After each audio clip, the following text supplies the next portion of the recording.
Hi everyone, welcome back to Tazeen TV, and I am so delighted to be joined today by an artist of the divine feminine, Lucia Dami. Lucia, it's an honor to meet you, and it's such a privilege to spend this time and space with you as we go into your journey with the divine feminine and what she's brought through you. So do you want to just tell me a little bit about how you came to know her?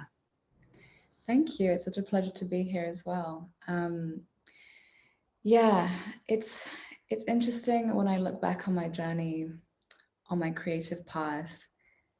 In hindsight, I can see how the divine feminine was always there, weaving her energy into what I was doing and guiding me. But I only really became conscious of it, conscious and integrating it, more recently. But still, I'll start at the beginning, even though I was unconscious of it at the time. At the very beginning of when I really dedicated myself to the creative path, and that was in school. In the last 2 years of school, there's a lot of pressure to decide where you're going to go and what path you're going to take in your career, which university. There are always decisions to make. But I think more than that, there's also this pressure to know who you are. And so young, actually age doesn't matter at any point in your life. It's very limiting to put an identity on yourself. But I think specifically so when you're growing up. And so in those last 2 years of school, I was really battling against all these questions of who am I? What's my identity? What's my message? What's my voice? How do I use my voice? What's my style? All these questions. And on top of that, I had something called OCD, which I think a lot of people are familiar with, but I had a specific kind where there were no compulsions in terms of, switching off lights or locking doors or washing hands. Everything was in the head. So it was, if I need to be able to label myself in 3 words in the next 5 minutes, or something terrible is going to happen. So it was really amplified the amount of fear that I felt around needing to be certain and in control of who I was and what I was here to do and how I was perceived. It was so heightened. And I remember in the first art class that I had in these last 2 years of school, the last 2 years, the art teacher would say the same. So it was a very important first class and the opening, and he said to us that to be a good artist, you have to know who you are. And I just crumbled because I thought, I can't do this. I'm trying every minute of the day to understand what it means to know who I am and to be certain and in control of that thing. And now to be told that I have to know that to be a good artist, it was kind of like this breaking point for me where something in me switched and said, okay, I'm going to go the other direction. And I'm going to say, to be a good artist, I'm going to try and be a good artist, and by not knowing who I am. And that really was the beginning of journeying with the divine feminine and her mystery. Because in that moment, I think something in me started to let go of needing to know and needing to be in control and needing to be somehow objective in how I expressed myself. And so instead of trying to define who I was before expressing myself, I decided to use my creativity as a way of exploring not knowing who I was. And I found that actually that was the medicine to the part of me that needed so much to be in control, was finding this safe space to let go of that through my art. And at the time I remember thinking that my art was like a mirror, and that ironically I was finding some kind of certainty and some kind of identity through exploring the mystery, because in every art piece that I made, at the end, I saw something of myself in it.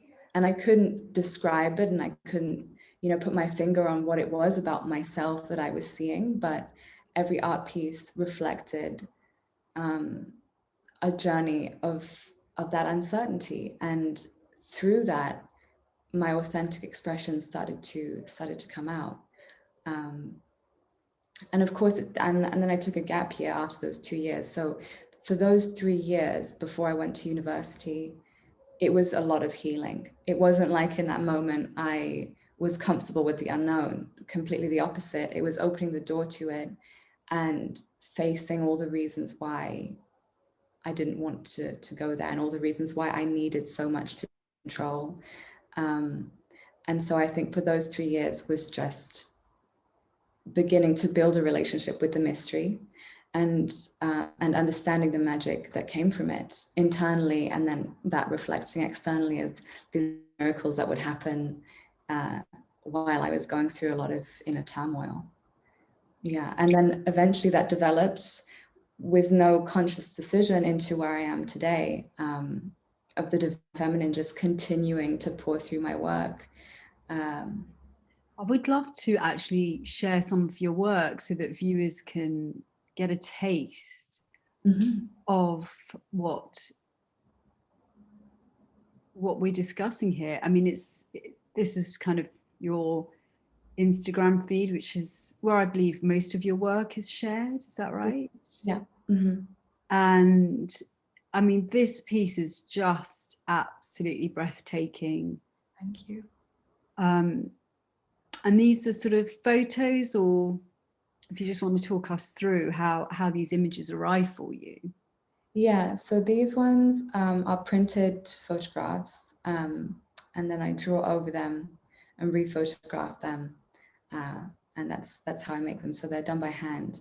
And if you go far back on my Instagram feed, you'll see the beginnings of these, which was during that time that I just explained.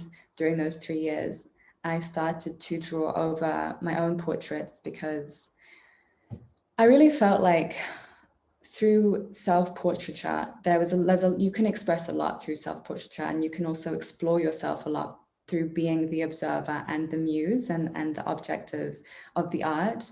You get to create this world where it's just you, and you get to define yourself. And that was really the theme of my journey at that point. So I did a lot of self-portraits, and I was never satisfied with the end result of them, because I wanted to continue. For me, it's so much about the creativity and the act of creation. So once the artwork is finished, it felt stagnant, and I wanted to continue. And I also felt like there was always those hidden energies in that moment that you can't portray in just a photo. And I didn't feel I could in my self-portraits. So that's when I had the idea to start printing them out and drawing over them. And at the time, they were much more detailed and always in black pen. And they look a bit like, tribal tattoos, and they're very, very detailed. And then I just kept doing my art and kept posting it. And I always think, oh, I was just lucky that people found it. But I think it's just through the consistent sharing of my work online that it built a momentum, and people found my work. And eventually I think they started to see something of themselves in it. And I think that happens when you express something that comes from so deep inside you, and when it is connected to that divine feminine mystery, you are touching on something more collective. And I think especially women, we do feel that sensitivity in that inner world so much more intensely, I think. And when people saw my work, I think they saw that aspect of themselves that they don't feel seen for, that invisible part, that maybe spiritual part. And that's when they started asking for commissions, and it kind of grew from there. Yeah. So now my feed is just, I love it because it's full of everyone except for me, just all women. And that one piece that connects us all is the line work that I do. I mean, I love some of the messaging. So the image that I just shared of the women, your message there is soften, soften.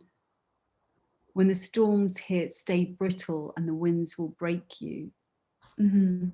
I mean, that's just, I've kind of found in my own experience, Dami, like I joined a very masculine energied workplace in banking initially as an investment banker, and then as a hard-nosed, financial journalist. And there's not much scope in those sorts of industries to hold on to soften.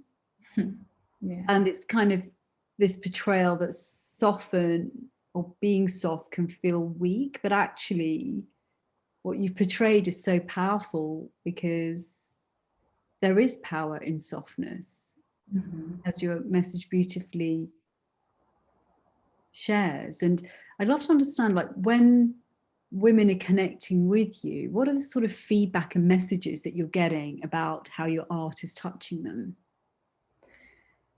Yeah, it's really beautiful.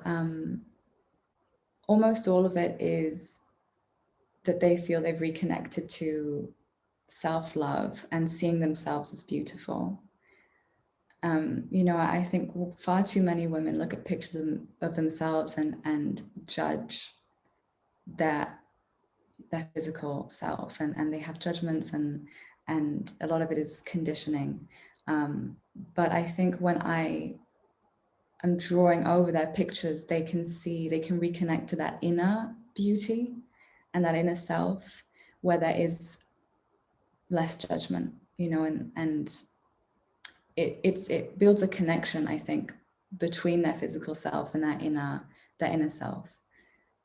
So I get a lot of comments about that, about how they see themselves as beautiful and how I've reminded them of their power, and made them feel seen for who they are. I get that a lot, like I'm making them feel seen. And I actually get a lot of that in my DMs for people who I haven't even done commissions for, just women looking at my art and feeling seen in the way that I'm portraying women, which I find really, really beautiful.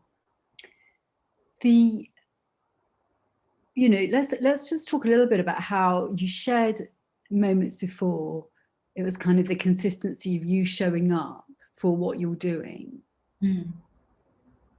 In the millennial culture, what does hard work for your generation mean, feel, and look like today? And do you have any messaging for other millennials that might be helpful at this time? I don't know if, I suppose I do. I'm still learning this, so I don't know if I'm really qualified yet to guide people on this journey, but I have learned a lot about the importance of redefining hard work, because for me, that was one of my big limiting beliefs on this path, was that I had to sacrifice something in order to be rewarded, and that was what hard work was about. That you had to let go of your dreams in order to be financially secure, be able to provide for yourself, live a good life, be abundant. And I think we carry this messaging and this guilt with us through our parents and their parents, and it's almost like this generational trauma with our relationship to work, where I looked back and I thought, is it fair for me to go down a path where I'm doing what I love doing, and can I be rewarded for that? And that's why I think for all those years where I was just creating and doing my art, I never thought it was possible for me to create a career path out of it, or to be rewarded for it in any kind of way. I was just doing it because, as I said, it became this medicine for me and I couldn't live without it, So when it came to my gap year, I realized I have to go down the art path because I can't do anything. This is like me breathing. My art is like breathing to me. I have to, everything that I inhale, I have to exhale. And so I never understood that what I was doing throughout those years was was hard work, but it felt natural to me.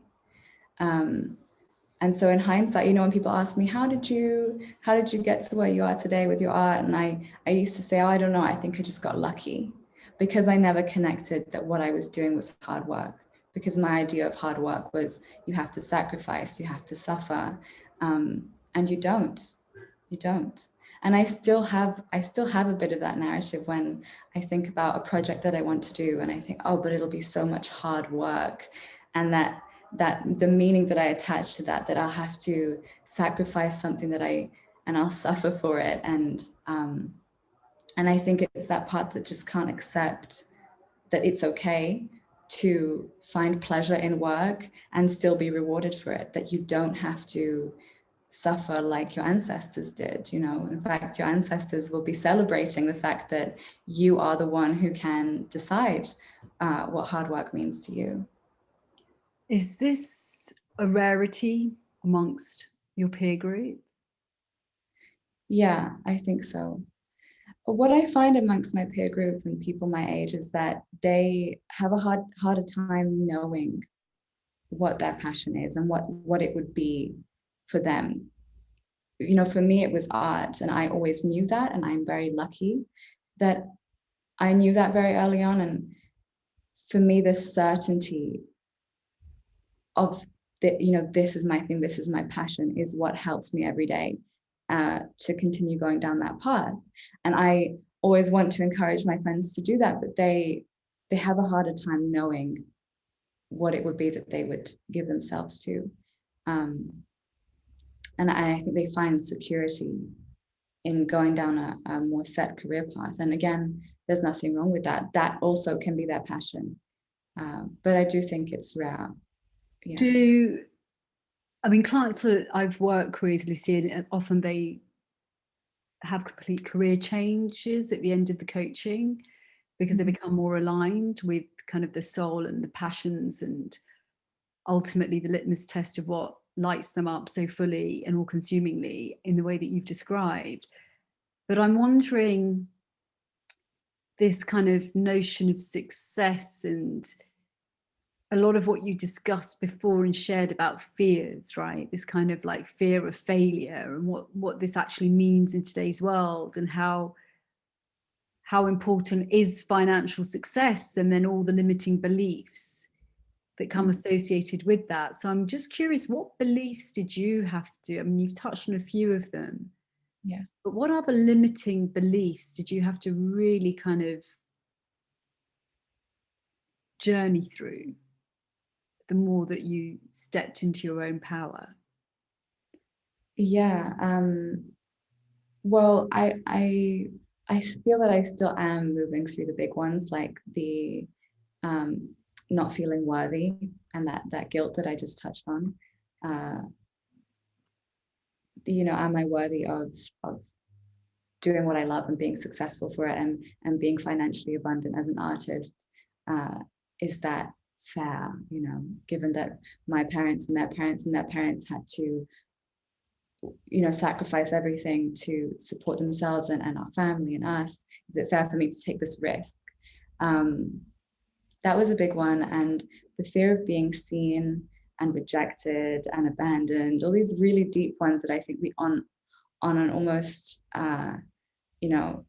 primordial level, in a way, we all carry as a human species, right? The fear of abandonment and the fear of rejection. that's Exactly. They're two core wounds. Many people hold them. They, with clients I coach, am I good enough?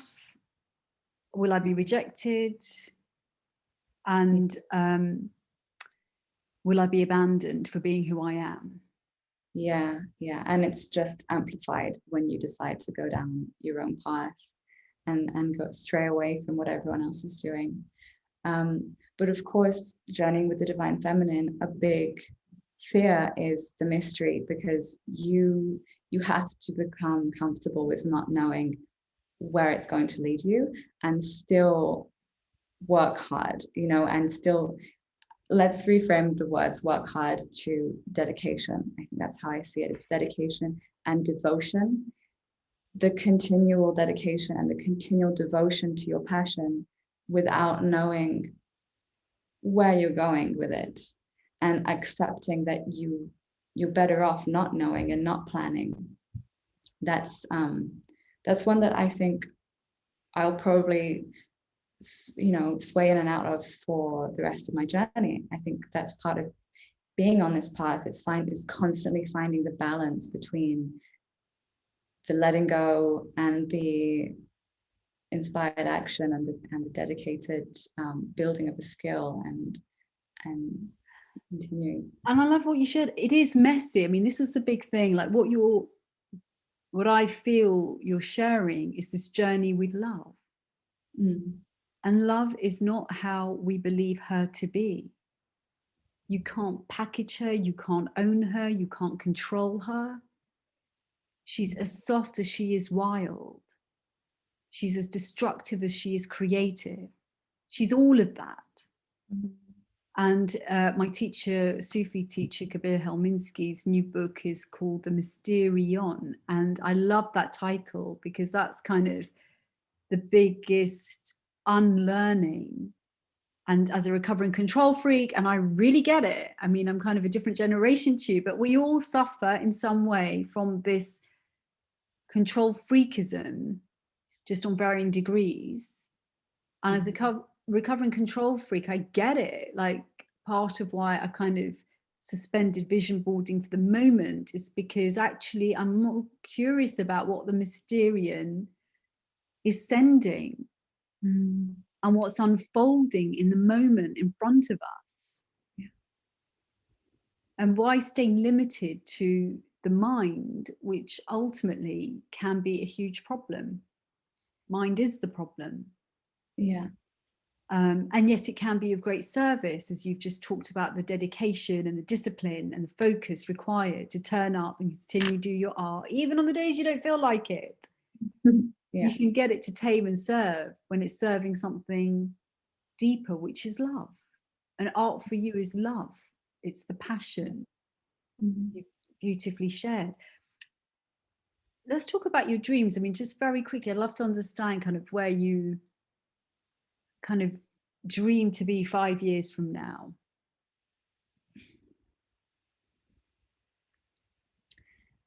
It's a tough question because I don't think I know what that looks like. I just know that I want to keep devoting myself to the path that I'm on. And so far it has led me exactly where I wanted to be. And I trust that it will continue to do that. There are lots of things that I would like to create. I'm currently creating a tarot deck, which has always been a dream of mine, and I would love to create more. I would love to write some children's books. I want to work with children somewhere along the line. But so far, I don't have a vision yet for what that looks like. I have a feeling of it. No, that's beautiful. You're staying in the mystery. I love that. Lucia, how can people see more of your work, and where can we access it? Is it mainly through Instagram, or is there anywhere else that we can? Through Instagram is the main space right now, and through there, that's like a portal to my website. I'm also now releasing some of my major arcana cards as crypto artifacts, so you can find those on Obtainable and OpenSea. But yeah, Instagram is the main portal at the moment. Well, thank you so much, and I'm sure this art will continue to touch many women all over, and wishing you even more success and even more beautification of what you're already doing. So thank you so much. Thank you. It was such a pleasure to be here and to hold this space with you. Hi everyone, thank you so much for joining me on Tazeen TV. Now, as a transformational life coach, I help and support those who might be feeling stuck, or who just want to connect deeper to their sense of self and purpose. So maybe have a look at some of our offerings, and why not join me on one of our free workshops to begin that journey of aligning and optimizing your life. Now, for those wishing to better their telepresence, You can find out more about our media training offerings. Again, have a look at the website, and I look forward to continuing journeying with you soon.